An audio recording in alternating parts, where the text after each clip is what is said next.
প্রশাসনকে অনুরোধ করব, কোন প্রার্থীকে ডান চোখে আর কোন প্রার্থীকে বাম চোখে দেখবেন না।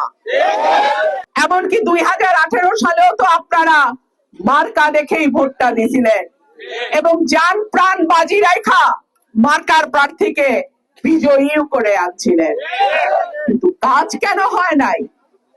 মার্কা সরকারে থাকলেও কাজ হয় না, মার্কা বিরোধী দলে থাকলেও কাজ হয় না, তাহলে সমস্যাটা কোথায়? প্রার্থী যদি সঠিক না হয় মার্কায় কিছু যায় আসে। 5ই আগস্টের কথা সবাই স্মরণে রাখবেন। সারা বাংলাদেশে যে 5ই আগস্ট হয়েছিল সেটা যে কোনো আসনেই কিন্তু হইতে পারে। প্রশাসনকে অনুরোধ করব, নিজের আইনের ভেতরেই আপনারা কাজ করবেন। প্রশাসনকে অনুরোধ করব, কোন প্রার্থীকে ডান চোখে আর কোন প্রার্থীকে বাম চোখে দেখবেন না। প্রশাসনকে অনুরোধ করব, বিনীতভাবে অনুরোধ করব, আইন সকলের জন্য সমান, আইনের প্রয়োগও যেন সবার ক্ষেত্রে সমান হয়।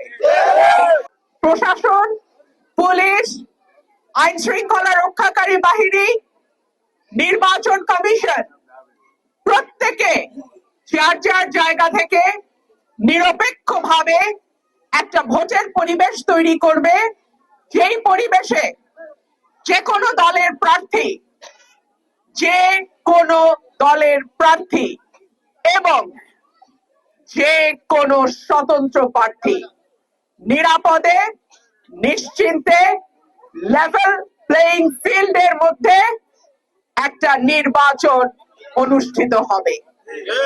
আমরা আশা করব কোন দলের প্রার্থী বা কর্মীরা অন্য কোন প্রার্থী বা কর্মীদেরকে কোন রকম কোন ভয় ভীতি দেখাবে না।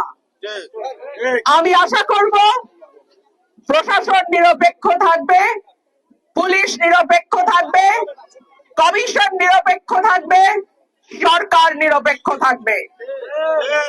আর যদি নিরপেক্ষতার কোনো ঘাটতি আমরা দেখি, আপনারা দেখেছেন গত 17 বছর আমার বিরুদ্ধে 10টা মামলা হয়েছে, ডিজিটাল নিরাপত্তা আইনে মামলা হয়েছে, আবার 28 অক্টোবরের পর খুনের মামলাও হয়েছে।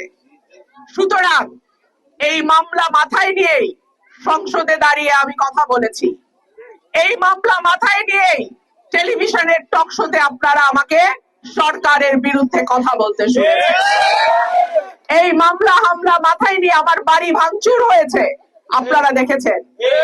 যখন ছাত্র জনতার আন্দোলন ভীষণ রকম ভাবে সরকার চাইছে দমন করতে, 2024 সালের অগাস্ট মাস 1 তারিখ, 2 তারিখ, 3 তারিখ, 4 তারিখ, 5 তারিখ আমি কোথায় ছিলাম? আমি রাজপথে ছিলাম। সুতরাং মানুষের অধিকারের পক্ষে, সাধারণ মানুষের পক্ষে যে মানুষগুলোর কথা সহজে শোনা যায় না, সেই মানুষগুলোর পক্ষে আমি 17 বছর কাজ করছি। বাকি জীবনও যদি আমার তাদের সঙ্গে থেকে তাদের পক্ষে লড়াই করে কাজ করতে হয়, আমি তাদের পক্ষে লড়াই করতে প্রস্তুত।